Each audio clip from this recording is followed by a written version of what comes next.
E aí, tudo bom? Olha, nós vamos trabalhar agora com a consequência de uma lei muito importante da química, a lei das proporções constantes ou lei das proporções definidas. Vamos lá? Aqui está a equação que nós realizamos o balanceamento. Achamos para ela os seguintes coeficientes: 2, 3, 4 e 3. O que nós vamos fazer agora é substituir esses coeficientes por valores múltiplos para ver o que acontece. Se eu resolver multiplicar todos os coeficientes dessa equação por 2, ao invés de 2 aqui no primeiro, eu teria 4. Ao invés de 3, eu ficaria com 6. Ao invés de 4, eu ficaria com 8 aqui. Ao invés de 3, aqui eu ficaria com 6. Perceba que, ao dobrar os valores dos coeficientes da minha equação inicial, eu mantenho o balanceamento. Ou seja, eu continuo com os mesmos valores para cada elemento. O total de Fe que eu tenho nos reagentes, antes da seta, igual a 8. Após a seta, igual a 8. Total de oxigênio igual a 12. Aqui depois, também igual a 12.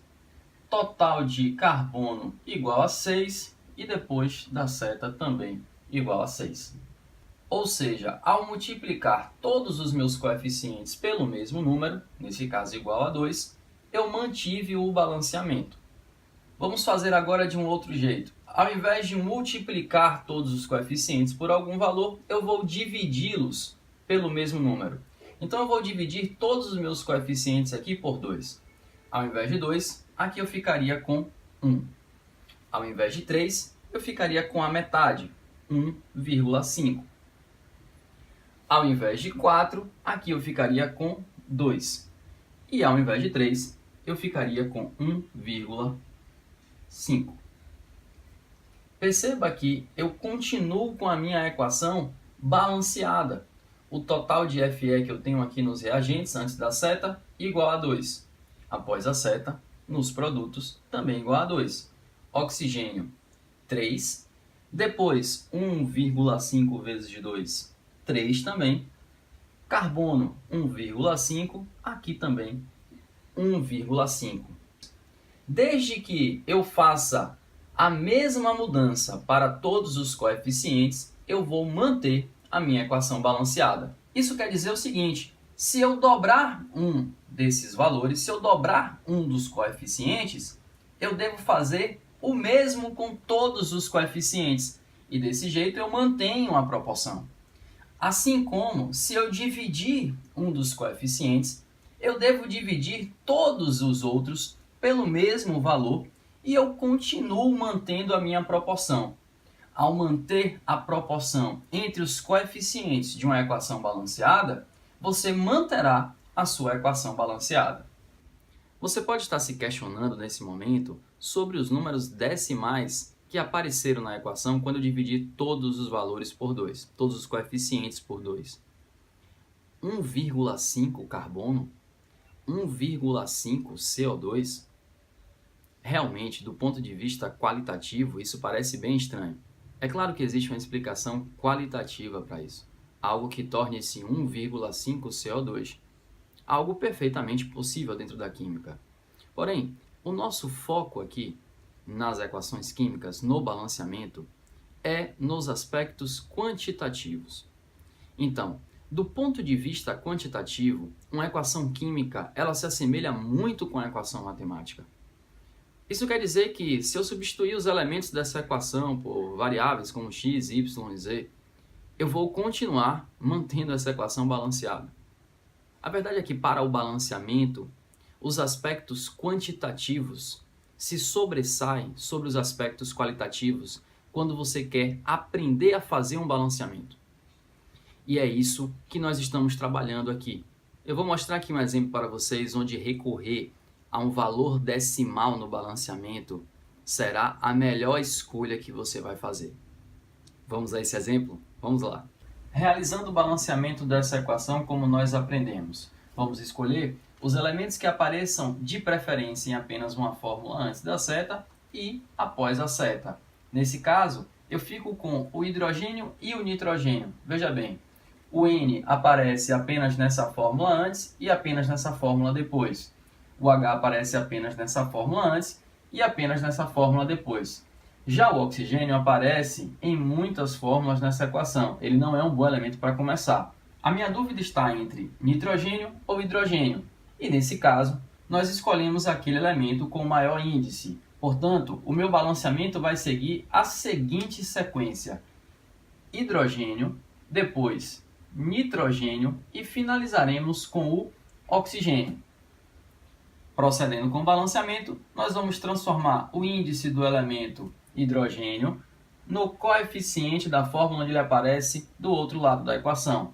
A mesma coisa com o índice 2, que está desse lado, transformaremos em coeficiente da fórmula onde o hidrogênio aparece nos reagentes. Vamos ao nitrogênio. Note que, ao colocar esse 2 à frente da fórmula, eu alterei a quantidade de nitrogênio. Eu agora não tenho apenas um, eu estou com 2 nitrogênios. Portanto, eu devo fazer o mesmo do outro lado. Desse jeito, nós balanceamos também o elemento nitrogênio. Nos resta agora o elemento oxigênio. O total de oxigênio que eu tiver de um lado, eu também devo ter do outro lado para finalizar o balanceamento dessa equação. Observe que, nas fórmulas que aparecem o oxigênio, apenas essa ainda não teve o seu coeficiente modificado. Essa aqui já foi, essa aqui também já foi alterada. Isso significa que se eu mexer nessas fórmulas, eu vou ter que mexer com todo mundo que está aqui, com nitrogênio, com hidrogênio. Ou seja, a melhor escolha a fazer nesse caso é verificar pelas fórmulas onde eu já trabalhei qual é a quantidade de oxigênio que já temos disponível. Essa fórmula apresenta 4 oxigênios. Essa fórmula apresenta 3 oxigênios. No total, nós temos então 7 oxigênios para os produtos. Nos reagentes, também devemos ter 7 oxigênios. Ocorre que o número que multiplicado por 2 se torna igual a 7 é 3,5. Um decimal. Esse é um exemplo clássico onde recorrer a um valor decimal para finalizar, concluir o balanceamento é a melhor escolha a ser feita, porque eu já tinha mexido em todas as fórmulas. Se eu ficasse preocupado em ter um número inteiro aqui, não decimal, eu ia ter que mexer com todo mundo. O que importa é você encontrar a proporção, e eu encontrei.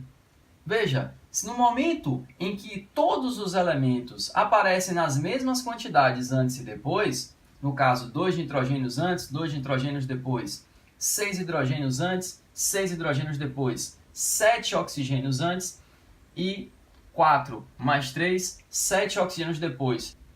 Portanto, a minha equação ela está balanceada, ainda que para fazer isso eu tenha utilizado um número decimal. A quantidade de oxigênio está igual antes e depois. Algumas questões vão solicitar que você trabalhe com os menores coeficientes inteiros possíveis, o que não se aplica a esse caso, já que eu tenho um número decimal. Não tem problema. Lembre-se, se você encontrou a proporção entre os coeficientes que tornam essa equação balanceada, você pode modificar qualquer um deles, multiplicando ou dividindo, desde que você faça o mesmo com os outros, e a sua equação continuará balanceada. Já que eu quero os menores coeficientes inteiros possíveis, eu vou multiplicar o 3,5 por 2, onde eu encontro o valor 7.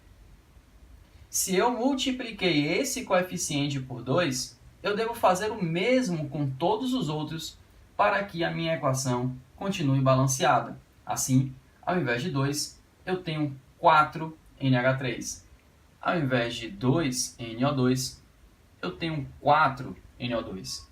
E ao invés de 3H2O, eu fico com 6H2O. Eu mantenho as proporções. E aqui atendo à solicitação da questão de trabalhar com os menores coeficientes inteiros possíveis. E aí, tudo tranquilo? Tá vendo como é fácil? Espero ter te ajudado.